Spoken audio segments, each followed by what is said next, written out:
स्वागत है सभी लोगों का एक नई एनिमे के अंदर। इस कहानी में जो हमारे मेन कैरेक्टर है वो दरअसल एक गेमर है जो कि रिइनकार्नेट होकर एक ऐसी गेम की दुनिया में पहुंच जाता है जहां की डिफिकल्टी बहुत ही ज्यादा हाई है। पर अब उसको वहां पर एक समनर स्किल मिलती है। इस स्किल का यूज करके आखिरकार हमारा मेन कैरेक्टर इस दुनिया के अंदर कैसे सरवाइव करेगा ये जानना काफी ज्यादा इंटरेस्टिंग होगा। अगर तुम लोग भी जानना चाहते हो तो इस वीडियो को एंड तक देखना, और अगर तुम लोग चैनल पर नए हो तो सब्सक्राइब करके और नोटिफिकेशन ऑन कर देना। तो अब बिना टाइम वेस्ट करे एपिसोड 1 को शुरू करते हैं। कहानी की शुरुआत में हम लोग को हमारा मेन कैरेक्टर केनिची यामाडा दिखाया जाता है जो कि काफी सालों से एक गेम खेल रहा था, पर उस गेम की सारी सर्विस खत्म हो जाती है, यानी कि वो गेम पूरी तरह से खत्म हो जाता है। ये देखकर केनिची काफी डिसअपॉइंट हो जाता है और कहता है कि ये गेम तो 3 साल के बाद ही खत्म हो गया। ये गेम भी बाकी की गेमों की तरह काफी कमजोर निकला। मुझे कोई ऐसा गेम चाहिए जो कि इतना मुश्किल हो कि उसे खत्म करने में मुझे 10 साल लग जाएं। ऐसा बोलकर अब वो ऑनलाइन एक ऐसा ही गेम ढूंढने लगता है जो कि काफी ज्यादा मुश्किल हो। सर्च करने के बाद अब उसे एक ऐसा गेम मिलता है जिस पे लिखा होता है कि ये एक ऐसा गेम है जो कि कभी खत्म नहीं होगा। ये गेम तुम्हें एक फैंटेसी दुनिया के अंदर ले जाएगी जहाँ पर तलवारें और मैजिक का यूज किया जाता है। ये देखकर केनिची अब एक्साइटेड हो जाता है और कहता है कि ओह, ये तो एक ऐसा गेम है जो कि कभी खत्म नहीं होगा, मेरे को ये तो चाहिए था। वो अब इस गेम को डाउनलोड करके देखता है कि इस गेम के अंदर तो अलग अलग डिफिकल्टीज हैं, जैसे इजी, नॉर्मल, एक्स्ट्रा। पर वहाँ पर एक और मोड है जिसका नाम है हेल। केनिची पढ़ता है कि ये वाला जो मोड है ये काफी डिफिकल्ट होने वाला है। लेवलिंग अप करने के लिए तुम्हें नॉर्मल मोड से 100 गुना ज्यादा एक्सपीरियंस की जरूरत पड़ेगी। पर अब केनिची को तो इससे फर्क ही नहीं पड़ता है, वो अब हेल मोड को चुन लेता है। जिसके बाद अब वो देखता है कि अब उसके सामने अलग अलग कैरेक्टर की क्लासेस की ऑप्शन आ चुके हैं, जैसे कि एक sportsman, spear user, sword master, hero या फिर डीमन लॉर्ड। पर अब वो देखता है कि जो समनर की जो क्लास है उसकी जो डिफिकल्टी की रेटिंग है वो बहुत ही ज्यादा हाई है, डीमन लॉर्ड से भी ज्यादा। वही केनिची ठहरा एक हार्डकोर गेमर, तो वो इसी क्लास को चुन लेता है। उसे पता चलता है कि उसकी लाइफ एक गरीब की तरह होगी। ये देखकर वो और भी खुश आता है और कहता है कि चलो अब तो और चैलेंजेस मिल गए। ऐसा बोलकर अब वो गेम के अंदर एंटर ही करता है। जैसे वो एंटर दबाता है तभी अचानक से वो अपने कंप्यूटर के अंदर ही घुस जाता है, यानी कि अब वो उस गेम के अंदर ही घुस चुका है। और अब जैसे उसे होश आता है वो अब देखता है कि उसका तो इसी गेम की दुनिया के अंदर जन्म हो चुका है, जो देखकर वो भी हैरान हो जाता है और कहता है कि लगता है कि मैं यहाँ पर रिइनकार्नेट हो गया हूँ। वहीं पर अब उसके पेरेंट्स भी उसे जन्म होता हुआ देखकर काफी खुश हो जाते हैं। वहीं अब उसके फादर कहते हैं कि मैंने तुम्हारे लिए ऑलरेडी एक नाम चुन लिया है, तुम्हारा नाम होगा एलन। इसके बाद हम लोग अब देखते हैं कि थोड़ा सा समय बीत जाता है जहाँ पर अब उसके पेरेंट्स उसे खाना खिला रहे होते हैं। एलन अब अपने मन में कहने लगता है कि पहले मैं एक 35 साल का एक आदमी हुआ करता था,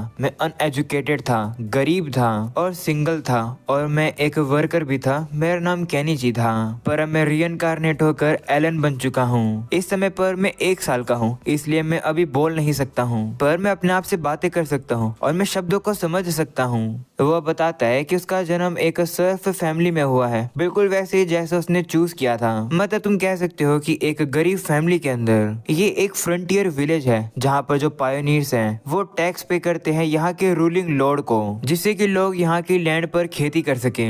इसके बाद वो हमें अपने फादर के बारे में बताता है। उसके फादर का नाम है रोडिन। ये बंदा अपनी फैमिली को चलाने के लिए काफी मेहनत करता है। मुझे लगता है कि ये 20 साल का है। और ये है मेरी मदर, इनका नाम है थ्रेसिया। दिखने में ये काफी खूबसूरत हैं और काफी प्यारी भी हैं। इस समय पर मैं इन दोनों का एक लौता बेटा हूँ। एलन अब ये भी देखता है कि उसके जो पेरेंट्स हैं वो काफी ज्यादा रोमांटिक हैं। ये देखकर वो समझ जाता है कि काफी जल्द उसे एक भाई या फिर बहन मिल जाएगा।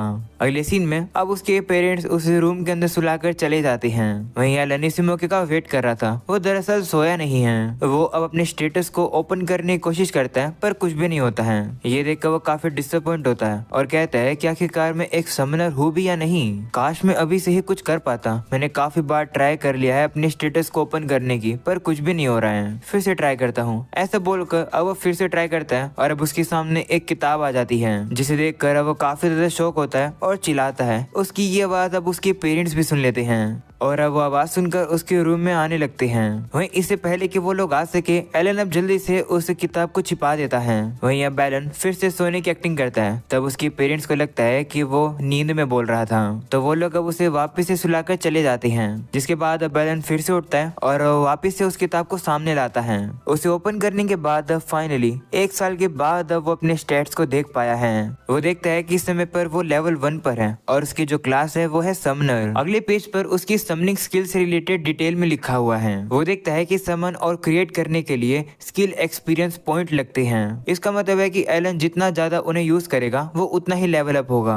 वो देखता है कि वो कुछ बीस्ट को समन भी कर सकता है, पर अभी के लिए वो सिर्फ इंसेक्ट और बीस्ट को ही समन कर सकता है और अभी के लिए उनकी रैंक एच है, जो कि सबसे ज्यादा लो है। तभी उसे इस दुनिया के क्रिएटर की तरफ से एक मैसेज मिलता है। उस क्रिएटर का नाम एल्मिया है। एल्मिया ने अब माफी मांगी है। क्रिएटर कहता है कि एलन, माफ करना कि तुम्हें वेट करना पड़ा अपने ग्रिमोर को पाने के लिए। दरअसल जो क्लास तुमने चुनी थी वो अंडर टेस्टिंग में थी, इसलिए उसे फिनिश करने में थोड़ा सा टाइम लग गया। ये देखकर वो कहता है कि चलो कोई बात नहीं, अब मेरे पास किताब आ गई है तो मैं समन करके देखना चाहता हूँ। ऐसा बोलकर अब वो इंसेक्ट को समन करने की काफी कोशिश करता है, पर कुछ भी नहीं हो रहा होता है। तो अब वो और भी ज्यादा फोकस करता है और कहता है कि इस दुनिया के अंदर कोई भी ट्यूटोरियल्स नहीं है, तो मुझे खुद ही पता लगाना पड़ेगा कि चीजें काम कैसी करती है। शायद से मुझे पहले क्रिएट स्किल को यूज करना चाहिए। तो वो अब क्रिएट स्किल का यूज करके एक इंसेक्ट का कार्ड बना देता है और अब वो उसे समन करने वाला होता है, पर तभी उसकी मॉम उसे देखने के लिए आ जाती है। तो अब उसे फिर से जल्दी से सोने की एक्टिंग करनी पड़ती है। वो अब सोचता है कि मैं और शोर नहीं कर सकता हूँ, नहीं तो मेरे पेरेंट्स को शक हो जाएगा। समनिंग में कल करके देखूंगा, अभी के लिए मुझे नींद भी आ रही है। मेरी बॉडी अभी 1 साल की है, इसलिए मैं काफी जल्दी थक जाता हूँ। ऐसा बोलकर अब वो सो जाता है और अब देखते देखते कुछ और समय बीत जाता है, जहाँ पर एलन अब थोड़ा सा चलना भी सीख चुका है और अब उसकी मॉम उसे सुलाकर चली जाती है। और अब एलन इसी मौके का फायदा उठाकर अपनी ग्रिमोर को बुलाकर इंसेक्ट को समन कर देता है। जैसे वो ये करता है तभी अचानक से वहाँ पर अब काफी तेज रोशनी आती है और अब अचानक से उस ग्रिमोर से एक इंसेक्ट बाहर आ जाता है, जो कि एक ग्रासहोपर है, जो कि काफी ज्यादा बड़ा भी है। ये देखकर एलन सोचता है कि क्या ये मेरी बात को मानेगा। ऐसा बोलकर वो उसे अपने पास बुलाता है, पर उसके पास आने की जगह वो तो दूसरी ही डायरेक्शन में जाने लगता है, जिस पर एलन कहता है कि ये तो मेरी बात ही नहीं मान रहा है, ये तो बेवकूफ सा कीड़ा है। शायद से ग्रिमोर में इसके बारे में कुछ लिखा होगा। वो अब इस ग्रासहोपर के स्टैट्स को भी देख पाता है। उसे पता चलता है कि वो इसका नाम भी रख सकता है, तो अब वो उसका नाम डेनका रख देता है। एलन अब देखता है कि डेनका की वजह से उसे भी बफ मिलेगा, जैसे कि एंड्योरेंस और एजिलिटी का। ये देखकर वो काफी खुश होकर चिल्लाने लगता है। उसकी आवाज सुनकर उसकी मॉम वहां आ जाती है और पूछती है कि क्या हुआ। तभी वो वहां पर डेनका को देख लेती है और अब वो काफी डर कर उसके ऊपर पैर मार के उसे मार देती है। अगले सीन में हम लोग अब देखते हैं कि कुछ और समय बीत चुका है। अपनी चीजों की अलग अलग स्किल्स को ट्राई करने के बाद अब एलन डिसाइड करता है कि वो बीस्ट को क्रिएट करेगा। वो इस बार अपनी ग्रिमोर से एक चूहे को बाहर निकाल पाता है। दरअसल ये चूहा भी डेनका की तरह बेवकूफ ही है, पर इसके पास करी नाम की एबिलिटी है, यानी कि ये काफी ज्यादा तेज दौड़ सकता है। जब वो अपने समनर्स को उनकी एबिलिटी यूज करने के लिए कहता है, तब वो उसकी बात मानकर एबिलिटी को यूज करते हैं। वहीं दूसरी तरफ डेनका की एबिलिटी है कूदना। एलन अब कहता है कि देखकर लगता है कि इस दुनिया के अंदर काफी सारे पावरफुल मॉन्स्टर्स घूमते रहते हैं, पर अभी के लिए मेरे पास सिर्फ 2 बेवकूफ से समन्स हैं। इनका यूज करके मैं उन मॉन्स्टर्स को नहीं हरा सकता हूँ। जिसके बाद वो बताता है कि मैं हर क्रिएचर के लिए 10 समन कार्ड को स्टॉक कर सकता हूँ। सबसे इम्पोर्टेंट चीज उनके बफ हैं। एग्जाम्पल के तौर पर अगर मैं चूहे वाले कार्ड को 10 बार स्टैक करता हूँ, तो मेरे जो स्टैट्स हैं वो भी 10 गुना बढ़ जाएंगे। इसका यूज करके एलन अपने अटैक का स्टैट्स बढ़ा लेता है, जिसका यूज करके वो इजीली लकड़ी को कुल्हाड़ी से काट देता है। ये देखकर उसके पेरेंट्स भी काफी हैरान हो जाते हैं। वो अब कहने लगता है कि क्योंकि उसने हेल मोड चुना है, इसकी वजह से एक्सपीरियंस गेन करना काफी मुश्किल है। इसी वजह से वो स्किल्स को लेवल अप नहीं कर सकता है और कैरेक्टर्स को भी। ऐसा कर पाना अभी काफी मुश्किल है। तभी अब वहाँ पर एलन के फादर आ जाते हैं हंटिंग करके। वो एलन को बताते हैं कि आज मैंने एक काफी बड़े बोर को मारा। ये सुनकर एलन भी अब हम लोग को बताता है कि उसके फादर यानी कि रोडिन इस समय पर एक सर्फ है, यानी कि फार्मर। पर जब भी ठंडियां आती हैं तब वो बाकी के विलेज के लोगों के साथ मिलकर मॉन्स्टर हंटिंग के लिए जाता है। रोडिन अब उसे कहता है कि क्या तुम उस बड़े से बोर को देखना चाहोगे। तो वो भी कहता है कि हाँ। वो ऐसा इसलिए कहता है क्योंकि उसने आज से पहले कभी भी मॉन्स्टर नहीं देखे हैं। तो उसके फादर भी मान जाते हैं और अब वो उसे अपने कंधे पर उठाकर लेकर चलने लगते हैं। वहीं पर अब एलन काफी ज्यादा हैरान है क्योंकि उसने यहाँ की बाहर की दुनिया पहली बार देखी है। आगे चल के रोडिन अब उसे अल्बा हीरोज दिखाता है। वो बताता है कि ये हमेशा झुंड में रहते हैं और साल के इस समय पर ये नॉर्थ में जाते हैं। इन्हें जाता हुआ देखकर तुम समझ सकते हो कि फॉल का महीना आने वाला है। ऐसा बोलकर वो उसे बताता है कि एलन, मैंने तुम्हारा नाम इन्हीं के नाम पर ही रखा है, क्योंकि अल्बान हीरोज के लिए जो स्काई है वो अनलिमिटेड है। वो लोग अपने पंखों का यूज करके दुनिया में कहीं भी जा सकते हैं। इसी को ही असली फ्रीडम कहते हैं। तुम्हारी मॉम मुझ पर काफी गुस्सा हुई थी जब उसे पता चला कि मैंने तुम्हारा नाम मॉन्स्टर्स के नाम पर रखा है, पर मैं भी चाहता हूँ कि तुम इन मॉन्स्टर्स की तरह ही काफी आगे बढ़ो। अगले सीन में रोडिन अब उसे उस बोर के पास लेकर आकर कहता है कि यही वो ग्रेट बोर है। उसे देखकर तो एलन भी काफी ज्यादा हैरान हो जाता है, क्योंकि सही में वो बोर तो बहुत ही बड़ा है। उसे समझ आ जाता है कि अभी वो इतने लेवल पर नहीं हुआ है कि वो इसे हरा सके। तभी वहाँ पर गेड़ा नाम का बंदा आ जाता है, जो कि अब रोडिन को वहाँ देखकर सभी को कहता है कि हमारा चैंपियन यहाँ पर आ गया है। ये सुनकर सभी लोग भी अब रोडिन के लिए तालियां बजाती हैं, क्योंकि वही वो पर्सन है जिसने इस बोर को मारा है। वहीं अब रोडिन कहता है कि मैं इस तरीके से तारीफ के लायक नहीं हूँ, मैं तो बस लकी हो गया था इस बोर को हराने में। तो गेड़ा कहता है कि ओ ऐसी बात है क्या। ऐसा बोलकर अब वो उसे कहता है कि देखकर लगता है कि तुम अपने साथ अपने बेटे को भी लाए हो। इस पर वो भी कहता है कि हाँ। वहीं पर एलन भी अपने आप को इंट्रोड्यूस करता है गेड़ा से।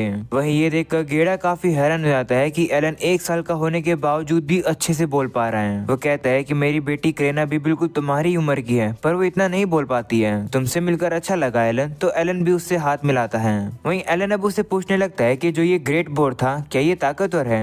तो वो कहता है कि हाँ, जो ये बोर होते हैं ये सी रैंक के मॉन्स्टर्स होते हैं, ये काफी ताकतवर होते हैं। एक को ही हराने में 20 लोगों की जरूरत होती है। ये सुनकर एलन को समझ आ जाता है कि जो सी रैंक के मॉन्स्टर्स होते हैं वो कितने ताकतवर होते हैं। इसके बाद हम देखते हैं कि 10 महीने बीत जाते हैं। एलन अब 1 साल और 10 महीने का हो चुका है। वो अब ये देखकर काफी खुश जाता है कि उसकी समन और क्रिएट स्किल लेवल 2 की हो चुकी है। वो अब ये देखकर भी काफी एक्साइटेड होता है कि अब वो जी रैंक के क्रिएचर्स के कार्ड को भी क्रिएट कर सकता है। साथ में उसे एक ऐसी स्किल भी मिल गई है जिसका यूज करके वो समन्स को फ्यूज कर सकता है, और उसकी जो कार्ड की इन्वेंट्री की स्पेस है वो भी डबल हो चुकी है। तो इसका मतलब है कि एलन अपने ऊपर और भी डबल बफ लगा पाएगा।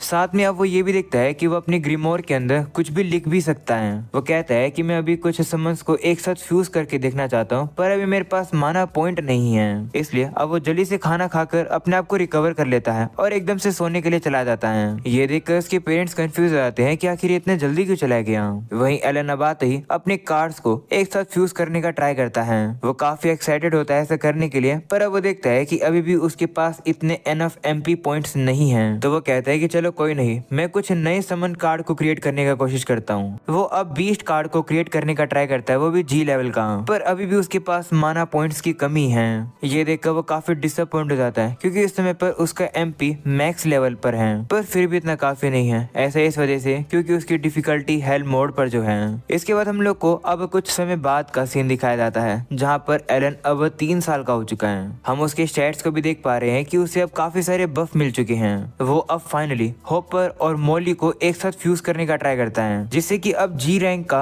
एक बर्ड का कार्ड बनता है, और अब वो उस बर्ड को समन भी कर देता है और उसका नाम चैपी रख देता है। उसे पता चलता है कि चैपी की जो एबिलिटी है वो है वॉइस मिमिक। चैपी अब एलन की बिल्कुल परफेक्ट आवाज निकाल सकता है। ये देखकर एलन खुश हो जाता है और कहता है कि ये तो कमाल की स्किल है, इसका यूज करके हम लोग अपने दुश्मनों को धोखा दे सकते हैं। जिसके बाद अब वो हॉपर और मोली को भी बाहर निकाल लेता है। हॉपर के पास एबिलिटी है प्रोवोक करना, जिसका यूज करके वो बैटल में दुश्मनों को डिस्ट्रैक्ट कर सकता है। वहीं दूसरी तरफ जो मोले है वो डिग यूज कर सकता है, यानी कि वो जमीन में खुदाई कर सकता है। वो खुदाई करके काफी बड़ा गड्ढा बना सकता है, जिससे कि दुश्मनों के लिए वो एक ट्रैप तैयार कर सकते हैं। एलन अब खुश होकर कहता है कि हमारी प्रोग्रेस काफी अच्छी है, जो ये जी रैंक के समन्स है ये काफी काम के हैं। गेम में यही होता है, अगर तुम स्टैट्स में डोमिनेट करते हो तो तुम गेम में भी डोमिनेट कर पाते हो। एक कमाल का समनर बनने के लिए तुम्हें अपने क्रिएचर्स के सारे बफ के बारे में अच्छे से पता होना चाहिए।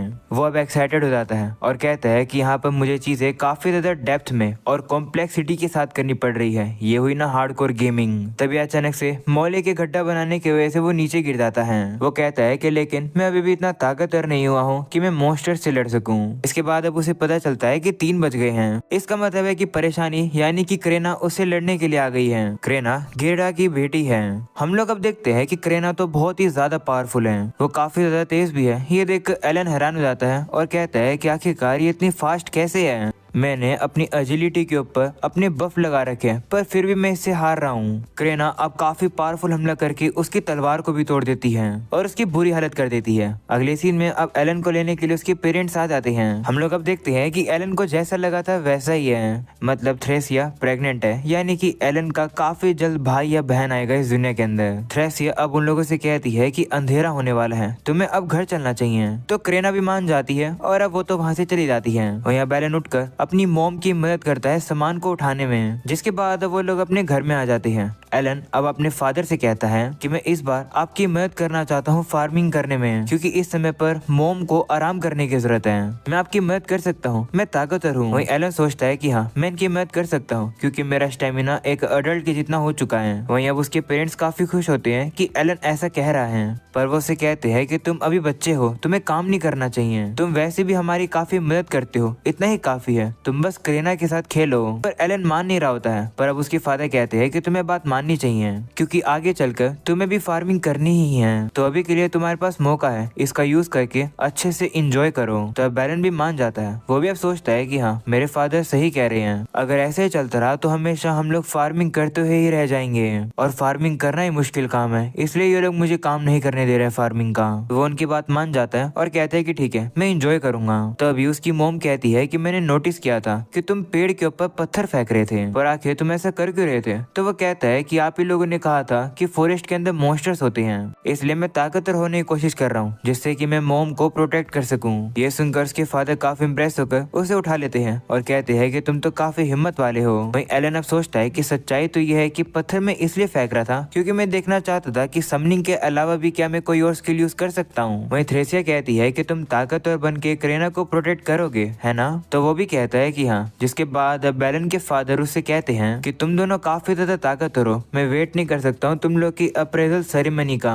तो अब एलन पूछता है कि ये क्या होता है? तो उसकी मोम बताती है कि जब तुम 5 साल के हो जाओगे तब एक डिवाइन सेरेमनी करी जाएगी जिससे ये पता चलेगा कि तुम्हारे पास किस चीज का टैलेंट है। तो अब एलन के फादर कहते हैं कि हाँ, अगर हमारा लक अच्छा रहा तो एलन का टैलेंट काफी कमाल का होगा जिसका यूज करके एलन हम लोग को इस गरीबी से बाहर निकाल देगा। अगले सीन में अब ठंड शुरू हो चुकी है। वो देखता है कि जो डेनका है वो पूरे दिन ही बाउंस कर सकता है। ये देखकर उसे समझ आ जाता है कि वो अपने क्रिएचर्स को पूरे 1 दिन तक समन करके रख सकता है। तभी क्रेना वहाँ पर उससे लड़ने के लिए फिर से आ जाती है, पर अभी भी एलन तलवारबाजी में इतना माहिर नहीं हुआ है। क्रेना अब उसकी फिर से बैंड बजा देती है। पर ये सारी चीजों को एलन के फादर भी देख लेते हैं। तभी थ्रेसिया भी अब बाहर आ रही होती है और अब डेन का उसके पैर पर चढ़ जाता है, जो देखकर वो डर जाती है और नीचे गिर जाती है। इस वजह से अब उसके पेट में थोड़ा सा दर्द होने लगता है। उन्हें समझ आ जाता है कि बेबी के आने का समय हो गया है, इसलिए एलन के फादर अब क्रेना से कहते हैं कि जाओ जाकर अपनी मदर को लेकर आओ। तो वो भी अब लेकर आती है। वहीं क्रेना की मदर यानी कि जो मैथ लीडर है वो अब सभी लड़कों को रूम से बाहर निकाल देती है और अब वो थ्रेसिया की मदद करती है बेबी को जन्म देने में। वेट करते करते अब सुबह हो जाती है। हम लोग अब देखते हैं कि थ्रेसिया ने एक और लड़के को जन्म दिया है। थ्रेसिया एलन के फादर से कहती है कि इसका नाम डिसाइड करो। तो वो भी कहते हैं कि ठीक है, मैंने तो ऑलरेडी डिसाइड कर लिया है, इसका नाम होगा मैश। सभी लोगों को ये नाम काफी पसंद आता है। वहीं थ्रेसिया थोड़ी बहुत सीरियस हो जाती है। वो एलन के फादर से कहती है कि ये मत कहना कि ये नाम भी तुमने किसी मॉन्स्टर के नाम पर रखा है। तो वो भी कहता है कि हाँ, माफ करना, मैं ऐसे ही नाम सोच पाता हूँ। ये सुनकर वो पहले गुस्सा होती है पर अब वो हंसती है और कहती है कि कोई नहीं, अच्छा नाम है। ये सुनकर सभी लोग भी अब हंसने लगते हैं। उन लोग को ऐसा एंजॉय करता हुआ देखकर एलन अब हम लोग से कहता है कि क्या तुम्हें पता है कि मुझे नहीं समझ आ रहा है कि आखिरकार मैं रीइंकार्नेट क्यों हुआ हूँ। I mean, मेरी ये विश थी कि मैं एक ऐसा हार्डकोर गेम खेलूं जो कि काफी ज्यादा लंबा चले। पिछली लाइफ में मैं गरीब था, मैं अनपढ़ भी था, मैं सिंगल था और एक काफी एवरेज पर्सन था। मैं दुखी नहीं हूँ कि मुझे अपनी पास्ट लाइफ को इस तरीके से जाने देना पड़ रहा है। ऐसा इसलिए क्योंकि मेरे पास कुछ था ही नहीं जिसकी मुझे याद आएगी, और अब क्योंकि मैं इस दुनिया में आ चुका हूँ तो इस मौके का यूज करके मैं इस गेम का सबसे बेस्ट इक्विपमेंट पाऊंगा और अपने हर एक स्टैट को मैक्स लेवल का करूंगा। जिसके बाद अब एलन के पेरेंट्स भी उसे उसके छोटे भाई से मिलने के लिए कहते हैं। तो वो भी जाकर उसे मिलता है और उसे उंगली लगाता है, लेकिन मैश अब रोने लगता है, जो देखकर वो डर जाता है और कहता है कि माफ कर दो। तो उसके पेरेंट्स कहते हैं कि कोई बात नहीं, जब तुम पैदा हुए थे तब तुम इससे भी ज्यादा रोते थे। जो सुनकर वो भी शर्मा जाता है और कहता है कि ओह, ऐसी बात है क्या। वहीं बैलन सोचता है कि मैं अब काफी खुश हूँ। वो कहता है कि पता नहीं कि मैं ये कैसे करूंगा, पर मैं अपनी फैमिली को इस गरीबी से निकालना चाहता हूँ। ऑलराइट गाइस, अब इसी के साथ पहला एपिसोड यहीं खत्म हो जाता है। मुझे कमेंट सेक्शन में जरूर बताना कि क्या तुम लोग को ये एनीमे पसंद आई, क्या मुझे इसे कंटिन्यू करना चाहिए। पर्सनली मुझे तो ये पसंद आई है। तुम लोग अपने ओपिनियन प्लीज कमेंट सेक्शन में शेयर करना। एंड हाँ, अगर तुम लोग चैनल पर नए हो और अभी तक तुमने सब्सक्राइब नहीं कर रखा है तो सब्सक्राइब करके ऑल नोटिफिकेशन यहाँ से ऑन करके जाना, जिससे कि अगली वीडियो के नोटिफिकेशन तुम्हें जल्दी से मिल जाए। तो चलो फिर आज के लिए हम लोग इतने रखते हैं, मिलते हैं नेक्स्ट वीडियो के अंदर। तब तक के लिए बाय बाय।